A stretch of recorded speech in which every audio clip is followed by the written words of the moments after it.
Die Wunderelf war die wohl erfolgreichste Fußballmannschaft, die hier jemals beim FC St. Pauli gespielt hat. Das war in der zweiten Hälfte der 40er Jahre, nach dem Zweiten Weltkrieg.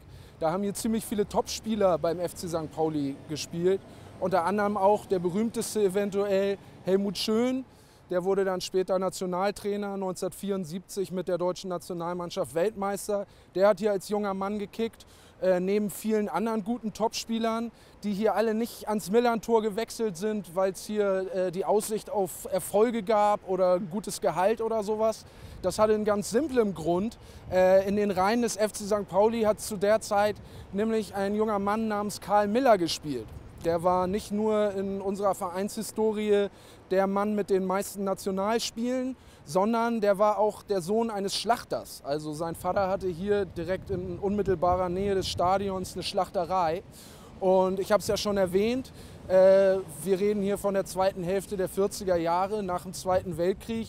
Da herrschte überall in Deutschland Nahrungsmittelknappheit, also die Leute hatten wirklich Hunger. Und Karl Miller hatte eben die Möglichkeit, weil sein Vater hier eine Schlachterei hatte, die ganzen Topspieler hier anzuwerben mit der Aussicht eben auf Proteine in Form von Frikadellen oder einer Schweinshaxe oder sowas. Also er konnte eben sagen, wenn ihr hier zu uns zum FC St. Pauli wechselt und regelmäßig fleißig zum Training kommt, dann könnt ihr euch im Nachhinein bei meinem Vater dann was zu essen abholen. Und so sind hier eben so richtig viele Topspieler hergekommen und der FC St. Pauli ist dann 1948 sogar bis ins Halbfinale der deutschen Meisterschaft vorgedrungen, ist da dann gegen den späteren deutschen Meister 1. FC Nürnberg ausgeschieden. Also man sieht, damals ging kein Weg am FC St. Pauli vorbei auf dem Weg zur deutschen Meisterschaft.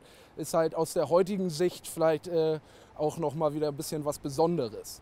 Und in der Zeit gab es dann auch ein regelrechtes Rennen hier von kleinen Hamburger Vereinen oder Vereinen aus dem Hamburger Umland, mal ein Testspiel gegen den FC St. Pauli oder ein Freundschaftsspiel gegen den FC St. Pauli auszutragen, um eben dann im Umkehrschluss auch die eigene Popularität so ein bisschen zu steigern. Und so gab es dann eben auch den Verein Rasensport Harburg, dessen Präsident Bauunternehmer und Immobilienmillionär war.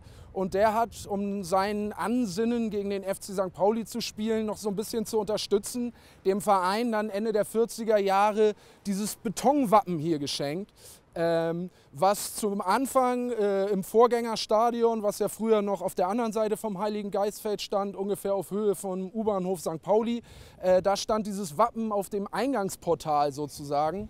Und als das Stadion dann hier rüber gewandert ist übers Heiligen Geistfeld, hat dieses Wappen dann halt hier den Platz gefunden vorm Stadion und ist mittlerweile, glaube ich, für jeden Besucher hier im Stadion fast schon ein Pflichttermin, hier einmal ein Gruppenfoto oder ein Selfie vorzumachen. So, das hatte ich mir überlegt, das wollte ich erzählen.